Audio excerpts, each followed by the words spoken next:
Hello friends and welcome to history simplified for you. आज के इस वीडियो में हम MHI 101 के यूनिट 17 और 18 के बारे में कंबाइंड स्टडी करेंगे।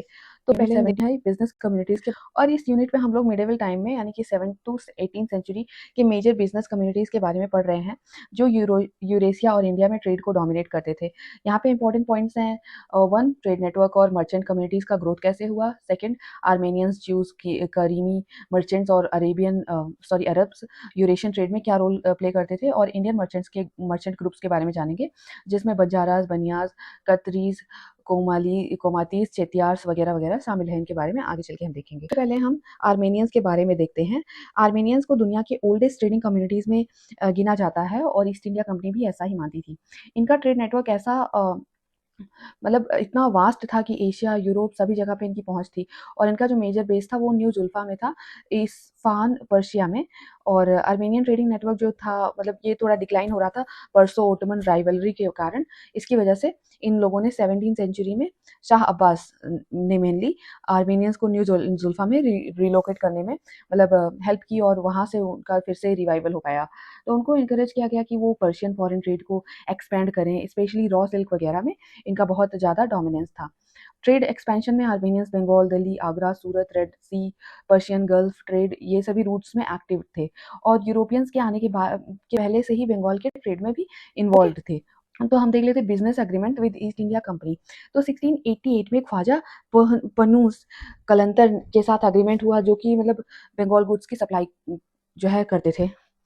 और इन्होंने ब्रिटिशर्स के साथ एग्रीमेंट किया, और उसके वजह से ब्रिटिशर्स को भी उस बंगाली एक्सपोर्ट आइटम्स के लिए एक्सेस एक्सेस मतलब बंगाली एक्सपोर्ट आइटम्स के एक्सेस मिल गए। ओके, 1690s में आर्मेनियंस ने टेक्सटाइल, सिल्क और अदर कमोडिटीज को भी यूरोप को मतलब प्रोवाइड किया। और इनके इंडिया के अंदर की ट्रेड सेंटर थे मुर्शिदाबाद, हुगली, कलकत्ता, कासिम बाजार, ढाका, पटना, बनारस, सूरत, मद्रास, मसूलीपट्टनम वगैरह वगैरह। और इंटरनेशनल ट्रेड सेंटर्स थे पर्शिया, ओटोमन एम्पायर, रेड सी, यूरोप। अब हम देख लेते हैं कि ख्वाजा वजीद कौन थे। तो बंगाल में 18 सेंचुरी में ये पावरफुल आर्मेनियन मर्चेंट थे। और जो है साल पेट्रे, ये एक बारूद का कंपोनेंट होता है। सॉल्ट, ओपियम, ये सभी बंगाल से एक्सपोर्ट होकर रेड सी की तरफ जाता था उस टाइम पे।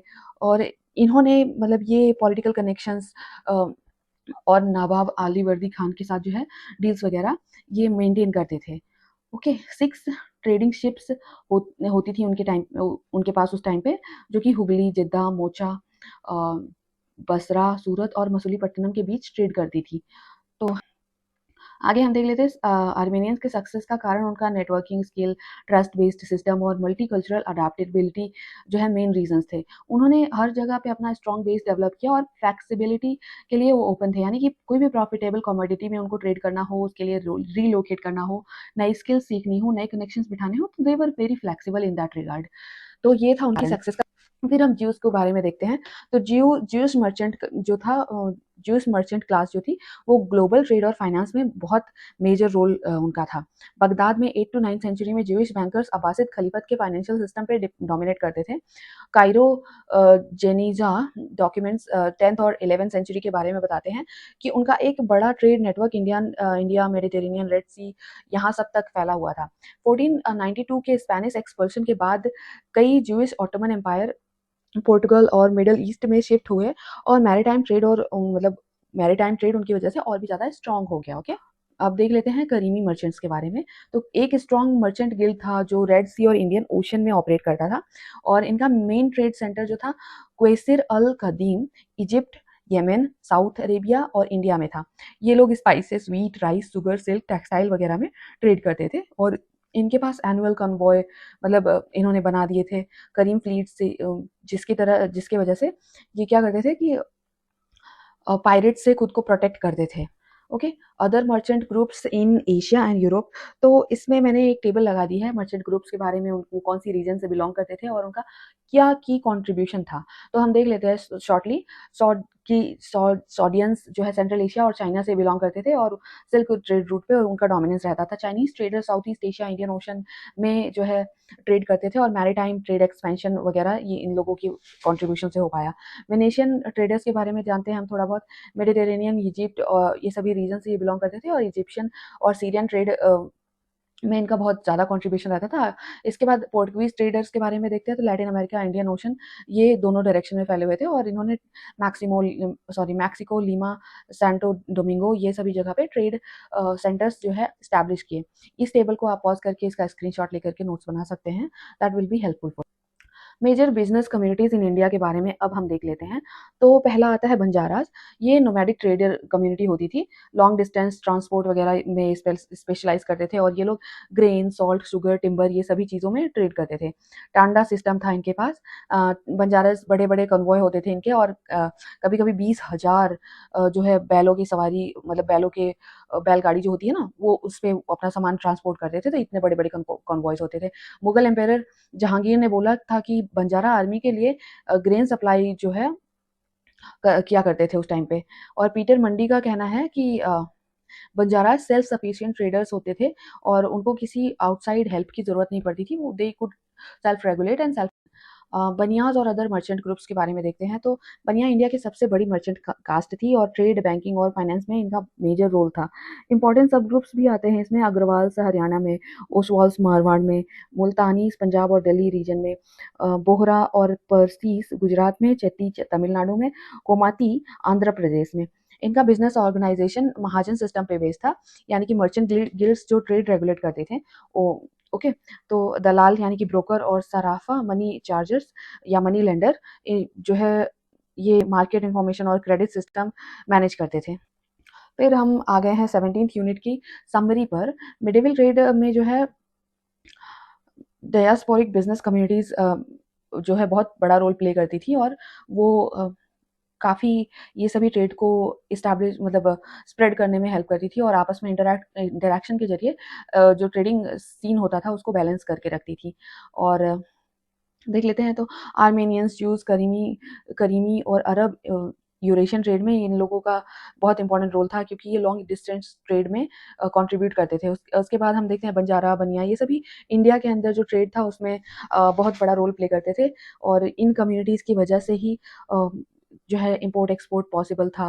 एक तरह से इकोनॉमिक इंटीग्रेशन पॉसिबल हो पाता था इन कम्युनिटीज़ के एक्टिविटीज़ की वजह से। मर्चेंट ग्रुप्स के स्ट्रेंथ के बेस उनकी एथनिक और रिलीजियस नेटवर्क, ट्रस्ट और मार्केट अकाउंटेबिलिटी थी।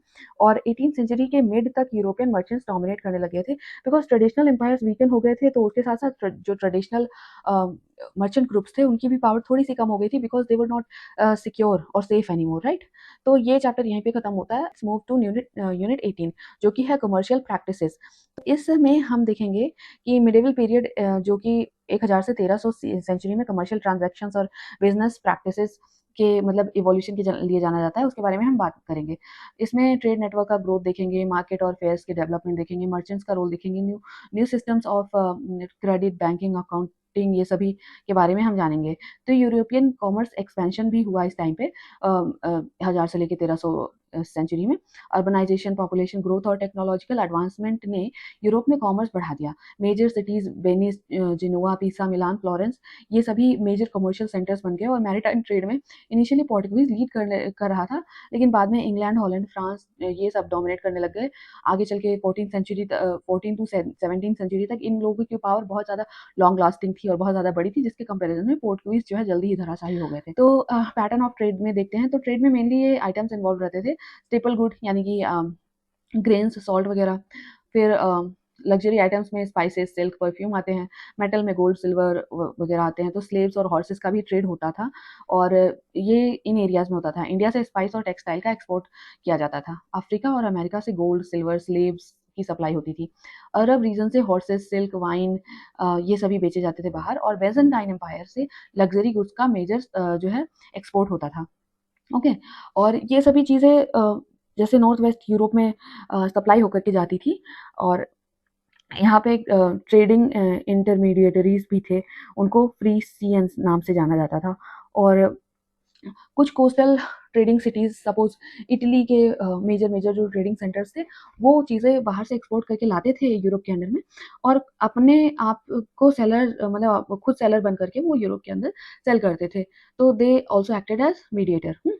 तो 14 to century sorry 14 to 17 century में spice, textile, indigo, sugar, saltpetre यानी कि बारूद का एक कंपोनेंट, और इंडिगो माने वो कलर डाई, ये सभी जो है बहुत ज़्यादा ट्रेड किए जाते थे और यही मेजर आइटम्स होती थी ट्रेड करने की। इंडिया वाज अ की supplier of global trade goods, और उस टाइम पे इंडिया का ट्रेडिंग जो था ना वो सरप्लस में चल रहा था, यानी कि बाहर से सिल्वर आ रहा था इंडिया के अंदर और इंडिया सिर्फ गुड्स बेच रहा था। तो India was earning a lot of profit from this trade. Commodities जो ट्रेड की जाती थी, ये मैंने आपको अभी भी एक्सप्लेन कर दिया था, तो इसका मैंने एक टेबल बना दिया है। You can pause this video and take a screenshot, ताकि नोट्स लेकर के लिख लो, याद रहे दैट भी। तो ट्रेडिंग रूट्स के बारे में हम बात कर लेते हैं। सिल्क रोड जो था वो चाइना, इंडिया और मेडिटेरेनियन को मतलब कवर करता था, और करावन ट्रेड मतलब करावन सिस्टम होता था, वहाँ पे एक कारवां जाता था ट्रेडर्स का, ताकि वो लोग आपस में एक दूसरे को सेफ भी रख सकें और रास्ते को नेविगेट करना ईजी हो। फिर इंडियन ओशन ट्रेड में east Africa, middle east, India, China, ये सभी जो है मेजर मैरीटाइम ट्रेड रूट से कनेक्टेड थे, और अरब और इंडियन मर्चेंट्स इसमें बहुत मेजर रोल प्ले करते थे। ट्रांस सहारन नेटवर्क में वेस्ट अफ्रीका से नॉर्थ अफ्रीका और यूरोप तक मेजर गुड्स, सॉल्ट और स्लेव्स वगैरह ट्रांसपोर्ट किए जाते थे। और फिर देख लेते हैं यूरोपियन ट्रेड रूट में राइन, एल्बे, लोइरे, थेम्स रिवर, ये सभी के थ्रू ट्रांसपोर्ट होता था। इटली जो था वो की हब था मेडिटेरेनियन और ओवरलैंड ट्रेड का, जैसा कि मैंने आपको पहले एक्सप्लेन किया। और ये राइन, थेम्स, ये सभी फेमस रिवर्स हैं इन यूरोपियन कंट्रीज के, if you can recall. Maritime routes में फिर देखते हैं पोर्टुगाल, स्पेन, हॉलैंड, ये सभी भी अटलांटिक ट्रेड रूट्स डेवलप कर रहे थे, और चाइना और जापान भी एशियन मैरीटाइम रूट्स थे। ट्रेडिंग रूट्स और उनके जो है कनेक्टेड रीजन्स और की ट्रेडिंग सिटीज़ का मैंने एक चार्ट लगा दिया है। आप इस वीडियो को पॉज़ करके इसके नोट्स ले सकते हैं, that will be helpful for you. फिर भी मैं आपको एक्सप्लेन कर देती हूँ। Silk route China, central Asia, middle east वगैरह को कनेक्ट करता था, और इसमें जो मेजर ट्रेडिंग सिटीज़ आती थी, काशगर, बगदाद, समरकंद, ये सभी। इंडियन ओशन रूट में कलिकट, हारमुज़, मलक्का सिटीज़ आती थी। रेड सी रूट्स में एडेन, जेद्दाह, कायरो सिटीज़ आती थी। मेडिटेरेनियन रूट में वेनिस, जेनोआ, कॉन्स्टेंटिनोपल सिटीज़ आती थी, और बाल्टिक और नॉर्थ सी रूट में ल्यूबेक, ब्रूज और लंदन, ये सभी सिटीज़ आती। की पोर्ट्स एंड ट्रेडिंग सेंटर्स तो हम देख रहे हैं। इंडिया में की पोर्ट्स थे मसूलीपट्टनम, सूरत, बॉम्बे, पटना। चाइना में कंटोन, हांगझू, क्वांजू। अफ्रीका में टिम्बकटू, ज़ांज़िबार, किल्वा। अमेरिकाज़ में Mexico City, Vera Cruz, Brazil. Europe में Venice, Genoa, Antwerp, London, Paris वगैरह। ओके। और मिडल ईस्ट में बगदाद, अलेक्जेंड्रिया, हॉर्मुज़, जेद्दा। तो हमने ये सब देख लिया। अब हम आते हैं कि centre of commercial activity, markets and fairs. तो मार्केट्स जो होती थी वो एग्जिस्ट करती थी हर मतलब शहर, कस्बे, गांव में मार्केट तो होती ही है। यूरोप में लंदन, पेरिस, वेनिस, बार्सिलोना वगैरह एरिया में बड़ी बड़ी मार्केट्स होती थी चीज़ों की। इंडिया में सूरत, आगरा, लाहौर, मसूलीपट्टनम, बॉम्बे, ये सभी में, ये शहरों में मार्केट होती थी। मिडल ईस्ट में कायरो, बगदाद, मक्का, इस्तांबुल। चाइना में लार्ज अर्बन मार्केट्स भी होती थी वहाँ पे, लेकिन इन मार्केट्स को स्टेट रेगुलेट करता था। ओके। और लैटिन अमेरिका में मैक्सिको, ब्राज़ील, अर्जेंटीना में मार्केट्स होती है। तो ये थोड़े से लोकेशंस दिए हुए हैं, और उनमें मतलब कौन से एरिया में कितने शहरों में कैसे मार्केट्स होती थी। तो दैट्स इट। मार्केट में जो ट्रेड होता था वो मैं आपको बता देती हूँ। तो ग्रेन ट्रेड होता था 133 मार्केट में, मतलब यहाँ पे एक टेबल लगा दिया मैंने जिसमें दिखा रहा है कि यूरोप में 16 टू 17 सेंचुरी में कितने मार्केट थे। तो ग्रेन ट्रेड के लिए 133 मार्केट थे, कैटल ट्रेड के लिए 92 मार्केट थे, फिश ट्रेड के लिए 30 मार्केट थे, और वूल और टेक्सटाइल ट्रेड के लिए 27 मार्केट थे। तो हम देख सकते हैं कि मार्केट्स का बड़ा रोल रहता था इन सभी चीज़ों में। ओके। फेयर्स क्या होते हैं कि एक तरह से रिलीजियस गैदरिंग होते हैं, या फिर मतलब पहले रिलीजियस गैदरिंग होते थे, फिर बाद में ये जो है ट्रेड सेंटर की तरह डेवलप हो गए। अभी भी हम मेला देखते हैं ना, तो वो एक तरह से छोटा सा बोल सकते हैं ट्रेड सेंटर है। एनीवे, टाइप ऑफ फेयर कैसे होते थे? लोकल फेयर यानी कि रीजनल ट्रेड जो मतलब जहाँ पे होता था। नेशनल फेयर स्टेट ट्रेड से रिलेटेड होता था, जहाँ पे स्टेट पावर्स पार्टिसिपेट करती थी। और international fair Europe wide trade होता था, और वहाँ पे जो है अ, अ, कई सारी कंट्रीज पार्टिसिपेट करती थी। अब मेजर यूरोपियन फेयर्स में देख लेते हैं। शैम्पेन फेयर फ्रांस में होता था 13 सेंचुरी में, इंटरनेशनल ट्रेड होती थी वहाँ पे। लैंडेड लैंडेड फेयर, ये फ्रांस में 11 सेंचुरी में होता था, रिलीजियस फेयर होता था, और ये कमर्शियल हो गया आगे चल के। एंटवर्प फेयर 16 सेंचुरी में होता था, और ये हॉर्सेस के लिए फेमस था। इंडियन फेयर्स में कुंभ मेला, मोक्चा, हॉर्मूज, अलेक्जेंड्रिया, ये सभी आते हैं। तो कमर्शियल प्रैक्टिसेस पे हम देख लेते हैं। तो क्रेडिट और मनी लैंडिंग सिस्टम जो था ना, वो बहुत ज़्यादा डेवलप हुआ इस टाइम के अंदर। कुछ सिस्टम है, फॉर एग्जांपल कोमेंडा, कोलेग्नास और बिल्स ऑफ एक्सचेंज का यूज़ ट्रेड के लिए होने लग गया था। और इंडिया में हुंडी सिस्टम काफ़ी पॉपुलर हो गया था। हुंडी एक प्रकार का पेपर बेस्ड लोन सिस्टम होता था, यानी कि लॉन्ग डिस्टेंस ट्रेड के लिए एक सर्टिफिकेट टाइप का होता था कि this certificate holds this much money, यहाँ से ले जाओ और वो जहाँ पे आप चीज़ें एक्सचेंज कर रहे हो, ट्रेड कर रहे हो, वहाँ पे दिखाओगे तो you can your payment will be finalised. Okay, अभी भी इंडियन बैंक्स में इस तरह का एक सिस्टम है। कमेंट में बताइए उसको क्या बोलते हैं। Bills of exchange promissory notes वगैरह होते थे, तो इंटरनेशनल ट्रांजैक्शंस के लिए ये बहुत काम आते थे, क्योंकि इनसे चोरी होने का डर बहुत कम रहता था और सिक्योरिटी पूरी पूरी मिलती थी। ओके, चर्च का जो बैन था वो खत्म हो गया काफ़ी जो है इन सभी फाइनेंशियल इश्यूज में। इंटरेस्ट रेट्स भी इंट्रोड्यूस हुए इस टाइम पे। यूरोप में 10 से 20% पे जो है इंटरेस्ट दिया जाता था, और इंडिया में 9 से 18% पे इंटरेस्ट दिया जाता था, सॉरी लोन दिया जाता था। ओके, और instrument of exchange, money changing और बैंकिंग, तो पेपर मनी और क्रेडिट सिस्टम डेवलप हुआ। चाइना में त्यांग सुआंग डायनेस्टी ने फ्लाइंग कैश और पेपर मनी इंट्रोड्यूस किया। जापान में राइस और सिल्वर सर्टिफिकेट्स यूज किए जाते थे। यूरोप और अबासिद खलीफत में मनी चार चेंजर्स एक्टिव थे। और इटली में 13 सेंचुरी तक बैंकिंग फैमिलीज राइज हो गई थी, काफ़ी पावरफुल हो गई थी, जैसे कि मेडिसी और उसके जैसे और भी families. They were very active in the finance sector. 16 century में एंटवर्प और एम्स्टर्डम में स्टॉक एक्सचेंज डेवलप हो गए। और फिर अकाउंटिंग के बारे में देख लेते हैं, तो double entry book keeping Italy में 15 सेंचुरी में डेवलप हुई, और मर्चेंट्स लेजर कीपिंग करते थे, तो ट्रांजैक्शन को प्रॉपरली मैनेज करने किया जा सकता था। उसके बाद हम देख लेते हैं तो बैंकिंग डेवलपमेंट कैसे हुई। तो मेडिसी बैंक 15 सेंचुरी में खुला, इटली के अंदर लोन, डिपॉजिट, एक्सचेंज रेट वगैरह ये सभी हैंडल करता था। फिर पेरूजी बैंक फ्लोरेंस में खुला, और ये इंटरनेशनल फाइनेंस सेक्टर में बहुत एक्टिव था। मनी चेंजेस 12 सेंचुरी में फ्रांस और जर्मनी में फॉरेन करेंसी एक्सचेंज का काम थे। तो पर्सनल ऑफ ट्रेड, आप ये देख लेते हैं। मर्चेंट्स अलग अलग रोल प्ले किया करते थे, ट्रेडर्स, फाइनेंसियर्स, बैंकर्स वगैरह वगैरह का। Jewish families Jewish financiers, Arab traders, Italian और इंडियन मर्चेंट, सबका इंपॉर्टेंट कंट्रीब्यूशन रहता था। मर्चेंट पार्टनरशिप और फैमिली बिजनेस इवॉल्व होके मल्टीनेशनल ट्रेडिंग हाउसेस बन गए थे, और जिसमें ट्रेडर्स जो है फॉरेन लैंड्स, फॉरेन उधारी वगैरह को भी हैंडल करते थे। तो दैट्स इट। मैंने यहाँ पे मर्चेंट का रोल बता दिया है, money changer, bank, guild, peddler, ये सभी के रोल्स बता दिए हैं टेबल में। तो आ जाते हैं हम समरी पे। मिडिवल टाइम्स में यूरोप, एशिया, अफ्रीका, अमेरिका एक बड़े ट्रेड नेटवर्क से कनेक्ट हो गए थे, और मार्केट्स, फेयर्स वगैरह से लोकल से लेकर के इंटरनेशनल लेवल तक सब कॉमर्स जो है बहुत बढ़ गया था। नए कमर्शियल प्रैक्टिसेस जैसे क्रेडिट बैंकिंग सिस्टम में इवोल्यूशन की वजह से ग्लोबल ट्रेड जो है और भी ज़्यादा स्ट्रीमलाइन हो गया था। शिप बिल्डिंग, नेविगेशन और फाइनेंस में इनोवेशंस ने ट्रेड को ट्रांसफॉर्म कर दिया। और that was it about the chapter. मैंने दोनों चैप्टर्स का निचोड़ बना करके नोट्स में आपको अच्छे से एक्सप्लेन कर दिया है इस वीडियो में, ताकि आपके लिए आसान हो। So after watching this video, if you take a look at your notebook and read through, just skim through the pages, तो आप बहुत सारी चीज़ों से रिलेट कर पाएंगे और बहुत सारी चीज़ें दिमाग में बैठ पाएंगी। So that will help you in your answer writing. Okay, तो अगर आपको ये वीडियो अच्छा लगा हो तो लाइक, शेयर, सब्सक्राइब, और मैंने जो क्वेश्चन पूछा था उसका जवाब कमेंट सेक्शन में आप लिख सकते हैं।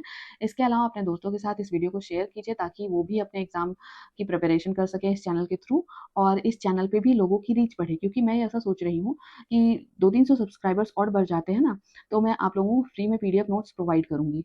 तो that will B also motivating for me ना टू डू दैट। तो काफ़ी लोगों ने पूछ लिया है अभी तक, इसलिए मेरा ऐसा प्लान बना है। Anyway, thank you for watching, और लाइक शेयर सब्सक्राइब कर दो, क्योंकि that motivates me a lot. Thank you.